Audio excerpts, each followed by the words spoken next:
Hey, welcome back to CryptoBytes, your daily crypto news source. For today, we will uncover the truth behind Ethereum and how it will impact the crypto world. If you want to know more about this one, just keep on watching.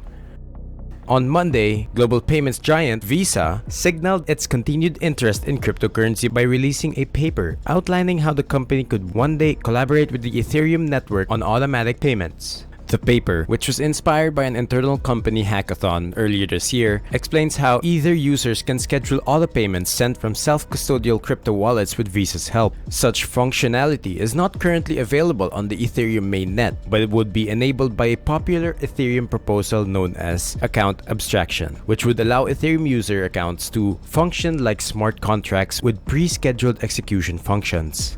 Though crypto auto payments are unlikely to have a significant impact on the banking and payments landscape, it is another indication that Visa intends to become an active player in crypto, a sector it sees as potentially critical to the long-term future of payments. Quote, "We want to have an opportunity to actively contribute to technical developments happening in the crypto ecosystem," end quote. Catherine Gu, Visa's head of CBDC and protocols, told Decrypt, quote, "The best way to do that is learning by doing, actually getting deeper into Web3 infrastructures and blockchain protocols, areas I think are going to be really important for payments," end quote. Gu's group, which was formed to investigate the potential of digital currencies backed by governments around the world, is now actively investigating what other blockchain technologies are poised to reshape the world of payments and how quickly their implementation could be implemented. That day does not appear to be particularly close in Gu's opinion, saying, quote, "This technology is very nascent right now, but there could be something there down the road," end quote. Gu said, quote, "A lot of research needs to be done around fundamental aspects important for payments, like security and scalability," end quote. Scalability has long been an elusive goal for blockchain networks like Ethereum. The ability to maintain network security while allowing for cheap and instant transactions on a large scale. Many anticipated Ethereum network updates are aimed at addressing this issue. Proto-danksharding, for example, is an early prototype of a system that could one day drastically reduce the amount of data required to be securely analyzed in order to process massive swaths of Ethereum transactions. It is expected to be released later next year. Quote, "From a payment standpoint, most blockchain networks are not yet scalable enough to process transactions at a really high speed in a secure and trusted way," end quote, Gu said. It's unlikely that major corporations like Visa will integrate blockchain networks until they can scale massively. However, the payments firm, which has been in regular contact with Ethereum's core developers, believes that such technological horizons are within reach. That optimism contrasts sharp with the current mainstream sentiment on cryptocurrency, which has been dominated in the last month by the ongoing demise of crypto exchange FTX and its disgraced founder, Sam Bankman-Fried. Quote, "It's very important to figure out what's the signal and what's the noise," end quote, Gu said. Quote, "We're taking a much longer-term perspective on this technology. It may have real utility, and that's why we're here, to invest more, to do research," end quote. In October, the company filed trademark applications indicating that it was considering developing a crypto wallet and a metaverse product. A month later, Visa canceled a partnership with FTX that allowed crypto exchange users to obtain Visa-branded debit cards. In the same month, rival payments firm MasterCard partnered with cryptocurrency trading platform Paxos to launch crypto trading for banks. From news.bitcoin.com, Bitcoin edged closer to $17,000 on Tuesday as traders responded to the Bank of Japan's latest policy announcement. BTC/USD reached a high of $16,837.65 earlier today, less than 24 hours after touching a low of $16,398.14. The coin climbed past a critical barrier level of $16,700 today, reaching a 4-day high in the process. According to the data, the spike occurred when the 14-day relative strength index broke through a ceiling at 46. As of this writing, the index is now tracking at 46.61, its highest level since last Thursday. If the index continues to rise, BTC will most certainly break beyond the $17,000 barrier in the next days. In addition to Bitcoin, Ethereum trended upward on Tuesday, rising back into the $1,200 range. Following a low of $1,160.38 to begin the week, ETH/USD shot up to a high of $1,214.73 earlier in the day. This is despite the fact that the 10-day red and 25-day blue moving averages have just crossed downward. Currently, the world's second largest cryptocurrency appears to be approaching a higher resistance level around $1,230. This might be difficult since the 14-day RSI is now sitting precisely below a ceiling at 47. If this important level is breached, we may expect more ETH bulls to return to the market. The crypto market has had a turbulent year with the collapses of Luna Celsius, 3AC, and of course FTX, shaking the industry and, more importantly, giving the mainstream reason to doubt cryptocurrency's legitimacy. Prominent mainstream voices have portrayed cryptocurrency as a sham with no utility, clinging to old ideals of fiat currency and traditional banking. The collapse of cryptocurrency exchanges combined with any bad actors did not help the industry disprove this narrative. Prior to the FTX collapse, the crypto industry had lost $2 trillion in value since the peak of a massive rally in 2021, making this crypto winter appear to be a little longer and harsher than previous ones. But contrary to popular belief, macro analyst Raul Powell believes it is not the end of the world. Raul Powell discussed the future of crypto in a 55-minute discussion about the future of crypto.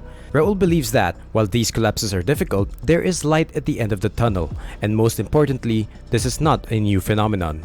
Raul emphasized that this is the same narrative and knee-jerk reaction seen in previous downturns, which is good for those looking to enter the market. Raul believes that as prices trade sideways, investors lose interest and exit the market, creating an excellent opportunity for those who can withstand the volatility. Let's take Raul's advice. Regulation appears to have cleaned up the space, and then people feel much safer to come in because the institutions are waiting. And I've had conversations throughout Raul's Adventures in Crypto, both with hedge funds like Olaf Carson-Wee, with Jeff Dorman. I've also had it with people like Jurien Timmer. I've had it with Sandy Call, and everybody tells us the institutions are still looking at this space. So my guess, regulation and an upswing in prices, upswing in global liquidity, and they start coming in a more meaningful way. There tend to be momentum chasers. Also, we saw similar after Madoff. Hedge funds are uninvestable, they're opaque, nobody knows what they're about, nobody's going to ever put money in them again. What happened? I think the hedge fund industry went up another 5x in assets under management. So that's what I'm expecting here. Regulation equals safety equals green light equals go. If that coincides with global liquidity, it creates fireworks. And the market has no short positions in, it has no real ability to short unless you want to use Binance, and nobody really wants to use Binance because everyone's a bit scared of who owns it, its opaqueness, even the audits. And so therefore you've got very few shorts and you've got a massive amount of money coming into the market. And stuff like ETH is deflationary the more volume there is. So the more volume there is, the less ETH's around, the more kind of reflexive in price it is. So I think we're setting up for a super interesting cycle. So I am been buying any money I can find. I'm throwing into crypto, literally in nothing else right now. I'm super focused. And I have been buying some NFTs. I'll come on to that in a bit. So that's where I think we are in the trend. And that's the cyclical element. Where are we in the long-term adoption trend? Well, the adoption trend, if you see this chart of Bitcoin, that's the log trend of Bitcoin. We're 2 standard deviations oversold. We're the most oversold we've ever been versus trend. And we're at the point of global liquidity turning, and we've got, if you believe in it, the halving. It's all coming into place exactly at the same time. Again, really interesting.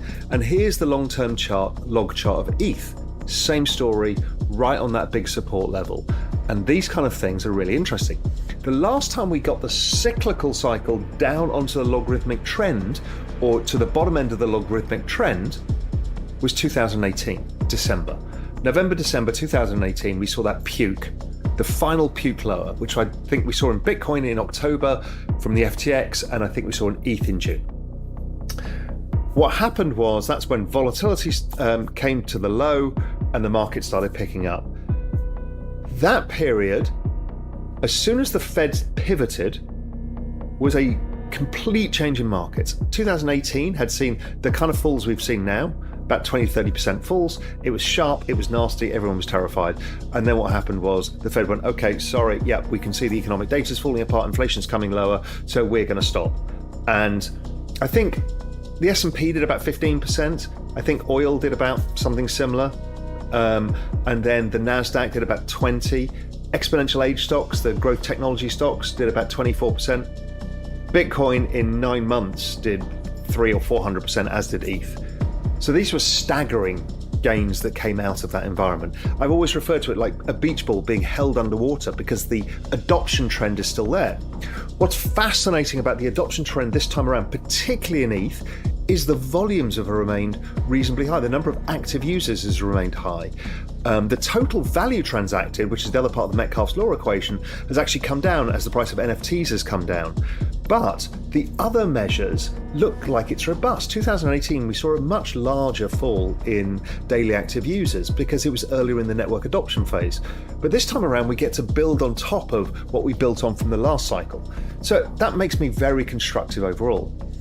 So here we are on the long-term adoption cycle where Metcalfe's law kicks in, and this is the thing that drives the exponential gains. Every time we get to this situation, we get new highs within about 18 months, maximum 2 years. In fact, within 3 years, even if you bought the 69,000 high, in 3 years, you'll see it go through. That's how it's always worked. Would it work this time that way? I don't know, but probability is there because of this network adoption trend that we're seeing. So I'm expecting 2023 to be a decently good year and 2024 to be an extremely good year. If you remember, I said inflation, I think, goes negative. So therefore, we will see much more stimulus and growth will remain somewhat sluggish. So I'm again excited about where we're going to go. And we will go from 300 million users, and next time around we'll be at 1 billion users. And that trend rate of adoption just continues higher. So it's all to play for. And it feels always the darkest before dawn. And Christ, does it feel ugly right now. I mean, everybody hates everybody, and everybody's accusing everybody of being a scam. So, what are your opinions on Raul's thoughts here? Is it time to enter the market or buy more assets? Please leave a comment if you found the information useful. Thank you for watching, and we'll see you in the next one. Only here on CryptoBytes, your daily crypto news source.